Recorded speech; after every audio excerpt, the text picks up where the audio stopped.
Aqua రైతుల కోసం ఆలోచిస్తుంటేనే చాలా బాధగా ఉందండి.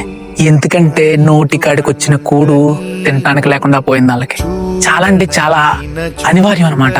ఎందుకంటే ఏం వైరస్ రాకుండా పెరగాలంటే ఒక చెరువు ఎంత కష్టపడాలి. చిన్న పిల్లలా చూసుకుని పెంచుతారే, అంత కష్టపడి ఇన్ని నెలలు దాన్ని పెంచితే సడన్ గా ఒక మూర్ఖుడు తీసుకున్న నిర్ణయం, ఒక మూర్ఖుడు ఒక ఇగో మొత్తం ఆంధ్రప్రదేశ్ లో ఉన్న ఆక్వా రైతులంతా శాపంగా మారిందండి.